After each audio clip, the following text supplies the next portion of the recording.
नारायणं नमस्कृत्य नरं चैव नरोत्तमं देवीं सरस्वतीं व्यासं ततो जयमुदीरयेत् व्यासं वसिष्ठनप्तारं शक्तेः पौत्रमकल्मषं पराशरात्मजं वन्दे शुकतातं तपोनिधिं व्यासरूपाय विष्णवे नमो वै ब्रह्मनिधे वासिष्ठाय नमो नमः. வைஷம்பாயனர் மேற்படி சொல்றார். கதः காவிய பிருகுஷ்டேஷ்ட சமன்யுருபகம்யः விஷபர்வாணமாசீனம் இத்யுவாச்சா விசாரயன். பிருகு வம்சத்துல சிறந்தவராய் திகழக்கூடியவர் கவியினுடைய பிள்ளை. கோபப்பட்டு நேர விஷபர்வ ராஜா இருக்கிற அந்த இடத்துக்கு வரார். வந்துட்டு சொல்றார், ந அதர்மஹ சரிதோ ராஜன் சத்ய பலதி கௌரிவ ஷனைர் ஆவர்த்தியமானோஹி கர்த்துர் மூலானி கிருந்ததி. ஹே ராஜா, இந்த பூமியில பாபங்கள்லாம் உடனே ஒன்றும் பலன்களை தாங்காது. ஆனால் கொஞ்சம் கொஞ்சமாக அது நேர போயிட்டு யார் அந்த பாவத்தை பண்ணுறாளோ அவளுடைய வேற சாச்சிடும். புத்திரேஷு வா நிருப்திருஷு வா ந சேதாத்மனி பஷ்யதி பலத்யேவ துருவம் பாபம் குரு புக்தம் இவோதரே. அந்த மாதிரி பலன்கள் ஒருத்தன் தன்னிடத்திலேயே பார்க்கலாம், இல்லை தன் பிள்ளை இடத்துல பார்க்கலாம், இல்லை பேரன் இடத்துல பார்க்கலாம். இந்த பாப்பங்கள்லாம் கண்டிப்பாக நல்ல பலன்களை தாங்கக்கூடியது. எந்த மாதிரினா, என்னதான் நன்னா சாப்பாடு பண்ணியிருந்தாலும் ஒரு சில சாப்பாடுகள்லாம் நன்னா இருக்கும், டேஸ்ட்டும் அப்படியே எக்ஸலண்ட்டாக இருக்கும், ஆனால் வயறு ஜீர்ணிக்காது. அந்த மாதிரி இந்த பாப்பங்களுடைய பலன்கள்லாம். நீர் ரிஷி அங்கிரஸ்னுடைய பேரன், அந்த பிராமணன கச்சன் தர்மிஷ்டனாக இருந்தான். நன்னா வேதத்தை அத்தியனம் பண்ணி விஷயங்கள்லாம் நன்னா தெரிஞ்சுட்டவனாக இருந்தான். எனக்கு சிஷ்யனா என்னோடய வாழ்ந்துட்டு இருந்தான். அவனை கொண்டுட்டேன். அதே நேரத்தில் என்னோட பெண் தேவையே இல்லாமல் ஒன்னால் அவமதிக்கப்பட்டாள். அதனால ஹே ரிஷபருவா, தெரிஞ்சுக்கோ, உன்னையும் உன்னுடைய குலத்தையும் நான் இந்த காரணத்துக்காக விட்டுட்டு போகிறேன். ஹே ராஜன்னு, இந்த ஒரு காரணத்துக்காக இனி நான் உங்களோட இருக்க மாட்டேன். நினச்சிக்காத ஹே தானவரே, நான் ஏதோ சும்மா கோவத்தில் கத்தின்னு இருக்கேன், இல்லை பொய் சொல்கிறேன்னு நினச்சிக்காத. நீ உன்னோட குற்றங்களை எல்லாம் ரொம்ப கம்மியாக நினச்சிண்டு ஏன்னா அதை திருத்தறதுக்கு உண்டான முயற்சியில் ஈடுபடவே மாட்டேன்ற அப்படின்னு இவர் ரிஷபருவா பார்த்து சொல்லிட்டார். ரிஷபருவா உடனே சொல்கிறார், ஹே பிருகு வம்சத்தை தோன்றிருக்கக்கூடியவரே, என்றைக்குமே நீங்கள் ஏதோ கோவத்தில் சொல்கிறேள், பொய் சொல்கிறேள், இப்படிலாம் நான் நினச்சதே கிடையாது. தர்மமும் சத்தியமும் உங்களுக்குள்ள எப்போவுமே இருந்துட்டுருக்கக்கூடியது. தயவு செஞ்சு என் மேலே கொஞ்சமாவது காருண்யம் காமிங்கோ. ஹே பிருகு புதல்வரே, ஒரு கால் நீங்கள் என்னை விட்டுட்டு, பிருகு வம்சத்தில் தோன்றிருக்கக்கூடியவரே, ஒரு கால் நீங்கள் என்னை விட்டுட்டு போயிட்டேள் அப்படின்னா, அப்போ நாங்கள் அத்தனை பேருமே கடலுக்கடியில் டீப் பாட்டம் ஆஃப் த ஓஷனுக்கு தான் போனோம். அதை தவிர எங்களுக்கு ஒரு ஆல்டர்னேட்டிவே கிடையாது அப்படின்னோடனே சுக்ராச்சாரியர் சொல்கிறார், ஹே அசுரா, நீங்கள்லாம் கடல் கடியில் தான் போவீங்களோ, இல்லை எல்லா திக்குகள்லேயும் வானத்தில் பரப்பளோ, எனக்கு அதை பற்றி கவலை இல்லை.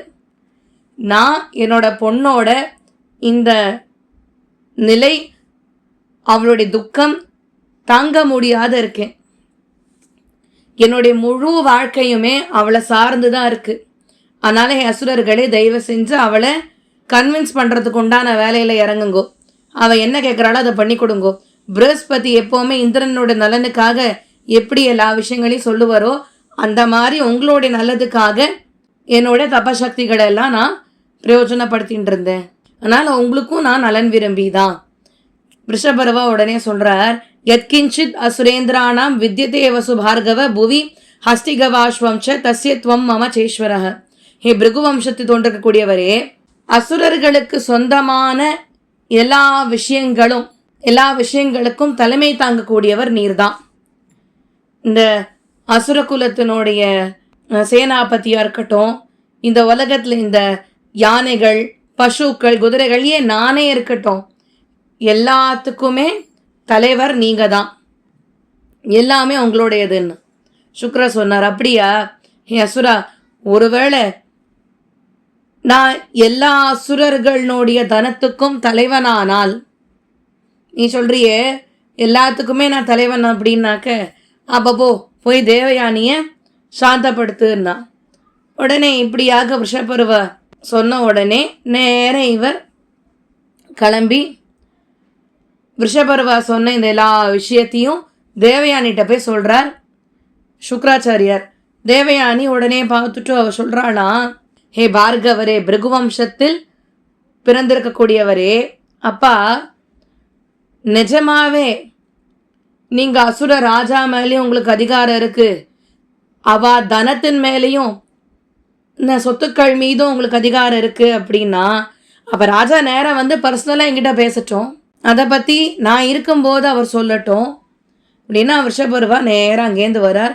ஓடி வந்து, அம்மா தேவயானி, நன்னா அழகிய புன்முறுவலுடையவளே, நீ என்ன ஆசைப்படுறியோ அதை சொல்லு, அதை அடையிறதுக்கு எவ்வளோ கஷ்டமாக இருந்தாலும் நான் அதை உனக்கு கொடுக்குறேன். நான் தேவயானி பார்த்தா, எனக்கு ஷர்மிஷ்டா என்னுடைய பணிப்பெண்ணா, எனக்கு சர்வெண்ட்டாக வரணும், ஓகேவா? அதே நேரத்தில் இன்னொரு 1000 பெண்கள் எனக்கு பணிப்பெண்களாக வரணும்னா, நான் எந்த வீட்டுக்கு வாழ போகிறேனோ அந்த வீட்டுக்கு இவ அத்தனை பேருமே என்னை ஃபாலோ பண்ணிட்டு வந்தே ஆகணும், அங்கேயும் வந்து எனக்கு பணி புரியணும்னா.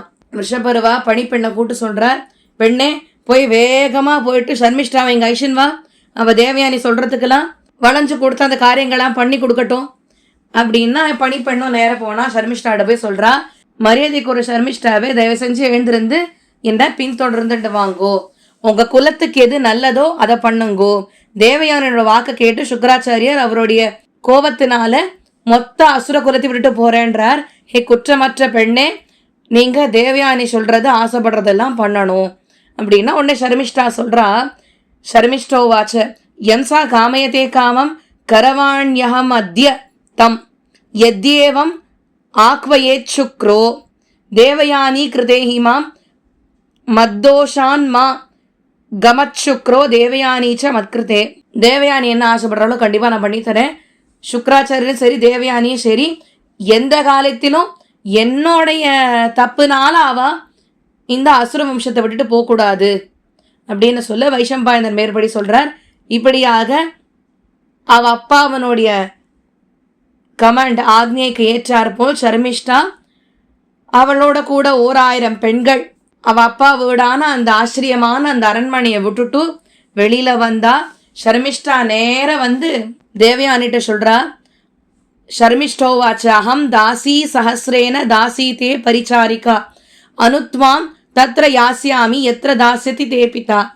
அம்மா, நான் உனக்கு வேலைக்காரியாக வந்திருக்கேன், என்னோட கூட இன்னொரு 1000 பெண்கள் வந்திருக்கா, நீ எங்கே போறியோ உங்கள் அப்பா உன்னை எங்கே கல்யாணம் பண்ணி கொடுக்குறாரோ அந்த இடத்துக்கு நாங்கள் எல்லாருமே உன்னை ஃபாலோ பண்ணிட்டு வருவோம் அப்படின்னு சொல்ல தேவயானி சொன்னாலாம். தேவயானி வாச்ச ஸ்துவத்தோ துஹிதாஹம் தே யாச்சதः பிரதிகிருண்ணதः ஸ்தூயமானச துஹிதா கதம் தாசி பவிஷ்யசி. நானும் நன்னா அடுத்தவாளை பற்றி புகழ் பாடக்கூடிய ஒருத்தருடைய பெண், யாச்சகம் வாங்குற ஒருவருடைய பெண், வேற நீயும் அதெல்லாம் வழங்குறவாள் கேட்குறவாள்னுடைய பெண், நீ ஏமா எனக்கு வந்து தாசி ஆகணும்னா, தாசினா வேலைக்காரி, நீயே எனக்கு வேலைக்காரி ஆகணும்னா. உடனே ஷர்மிஷ்டா சொல்கிறா, ஒருத்தர் எப்போவுமே அவனை சுற்றி இருக்கிறவாள் பாதிக்கப்பட்டவாளாக இருந்தானா அவளுக்கு எது நல்லதோ அதான் பண்ணணும். அதனால் நீங்கள் எங்கே போகிறாளோ உங்கள் அப்பா உங்களுக்கு எங்கே கல்யாணம் பண்ணி கொடுக்குறாளோ அந்த இடத்துக்கு நானும் வரேன். அப்போ வைஷம்பாயனர் சொல்கிற, ராஜாக்களில் சிறந்தவரே, இப்படியாக ஷர்மிஷ்டா தேவயானிக்கு வாக்கு கொடுத்த உடனே தேவயானி அவள் அப்பா இடத்துல பேசுகிறா. தேவயானி வாச்ச பிரவிஷாமி புரம் தாத்த துஷ்டாஸ்மி துஜசத்தம அமோகம் தவ விஜானம் அஸ்தி வித்யாபலம் சதே. பிராமணர்களில் சிறந்தவர் இருக்கக்கூடியவரே, அப்பா எனக்கு இப்போ திருப்தி, நான் இப்போ இந்த அசுர ராஜ்யத்தில் கால் வைப்பேன், எனக்கு உங்களுடைய விஜானமும் தெரியும், ஞானத்தினுடைய சக்தியும் எனக்கு தெரியும், இது ரெண்டுமே என்றைக்குமே வீணாகாது, பலன் தராத போகாது, ஃபியூட்டைலாக போகாது அப்படின்னு சொல்கிறா. வைஷம்பாயனர் சொல்கிறார், வைஷம்பாயனோ வாச்ச ஏவ முக்தோ துஹித்ராச த்விஜஸ்ரேஷ்டோ மகாயஷா பிரவிவேஷபுரம் கிருஷ்ண பூஜிதः சர்வதானவைஹி. இப்படியாக அவருடைய பெண் இவரை பார்த்து சொன்ன உடனே பிராமணர்களில் சிறந்தவர் இருக்கக்கூடிய அவர், உயர்ந்தவர், மகாத்மா, அந்த ராஜ்யத்துக்குள்ள சந்தோஷத்தோட அவர் கால் வைக்கிறார். அவரை எல்லா தானவர்களும் வழிபட்டா அந்த சமயத்துல அப்படின்னு யயாதி சரித்திரம் தொடரும். நாளைய தினம் அனுபவிப்போம். ஏதேனும் பிழைகள் இருந்தால் பிரிவாக க்ஷமிக்கணும்னு பிரார்த்திச்சுக்கிறேன். கவிதாரிக்கு சீமாய கல்யாண குணசாலினி ஸ்ரீமதே வெங்கடேஷாய் வேதாந்த குருவே நமஹா. நமஸ்காரம்.